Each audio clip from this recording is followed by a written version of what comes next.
Philip Woolen.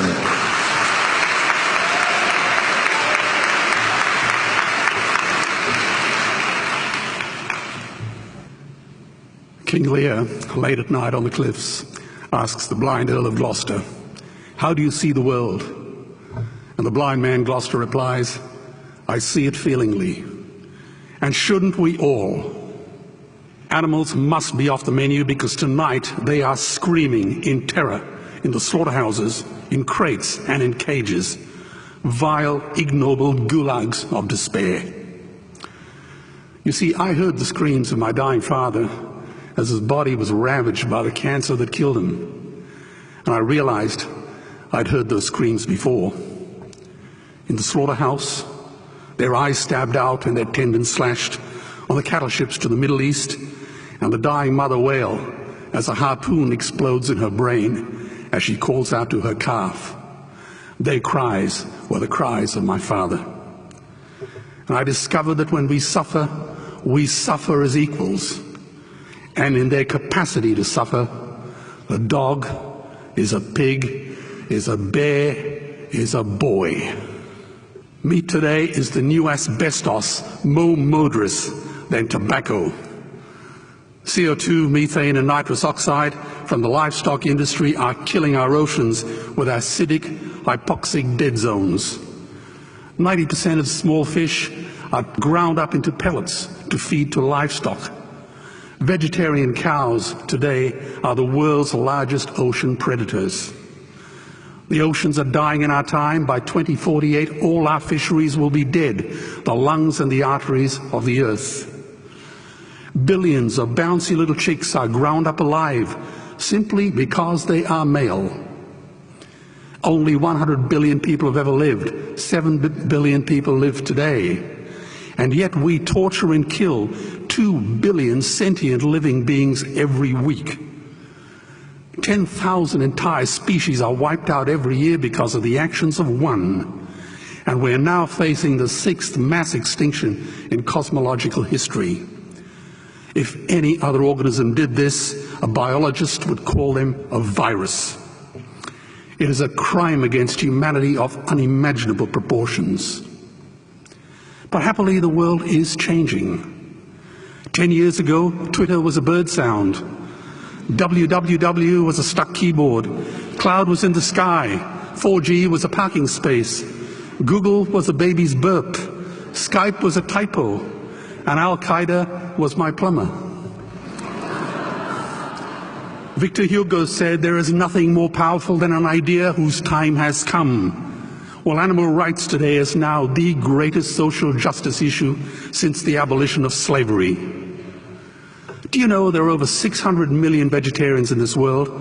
And that is bigger than the United States, England, France, Germany, Spain, Italy, Canada, Australia, New Zealand, all put together. If we were one nation, we would be bigger than the 27 nations of the European Union. Can you believe that? And despite this massive demographic footprint, we are still drowned out by the raucous hunt and shoot and killing cartels who believe that violence is the answer when it should not even be a question. Meat kills animals, kills us, and is killing our economies. Medicare has already bankrupted the United States. They will need $8 trillion invested in Treasury bills just to pay the interest, and they have precisely zero. They could shut down every school, Army, Navy, Air Force, Homeland Security, Marines, CIA, and FBI, and they still will not have the money to pay their doctor bills. And our Cornell and Harvard say that the optimum amount of meat in a healthy human diet is precisely zero. Water, as you know, is the new oil. Nations will soon be going to war for it. Underground aquifers that took millions of years to fill are now running dry. It takes 50,000 liters of precious drinking water to make 1 kilo of beef. Today, 1 billion people are hungry. 20 million people will die from malnutrition. Cutting meat by only 10% will feed 100 million people, and eliminating meat will end starvation forever. If everyone ate a Western diet, we would need 2 planet Earths to feed us. We've only got one, and she is dying. Greenhouse gas emissions from livestock is 50% greater than transport, as Peter said.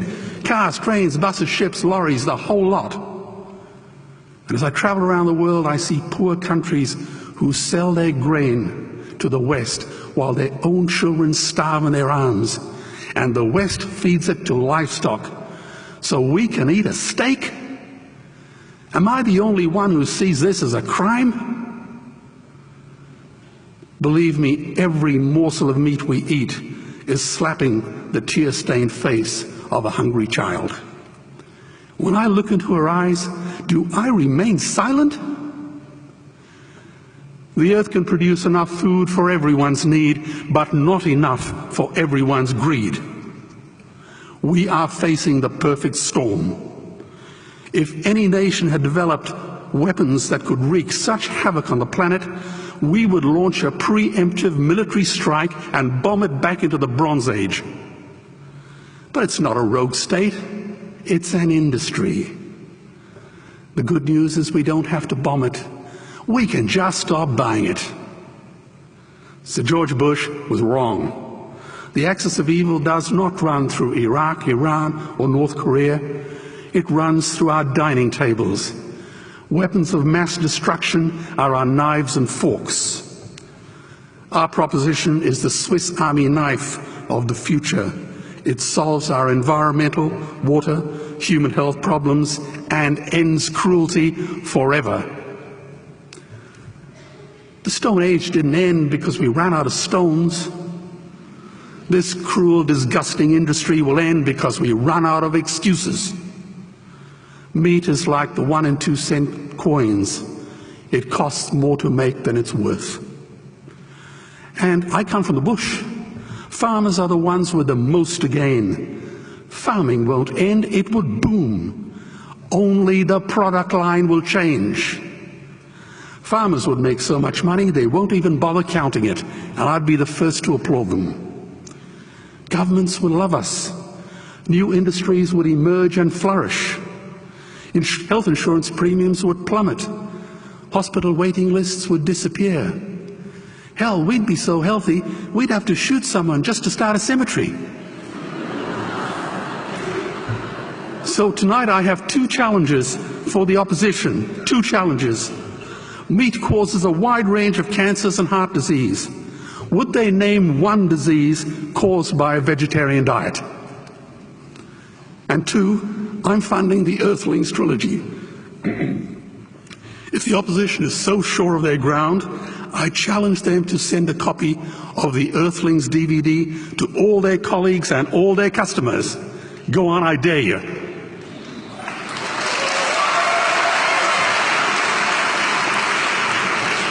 Animals are not just other species, they are other nations, and we murder them at our peril.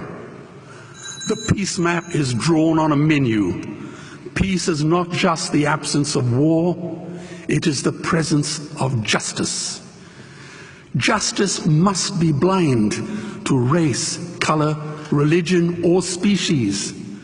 If she's not blind, she will be a weapon of terror. And tonight, there is unimaginable terror in those ghastly Guantanamos we call factory farms or slaughterhouses.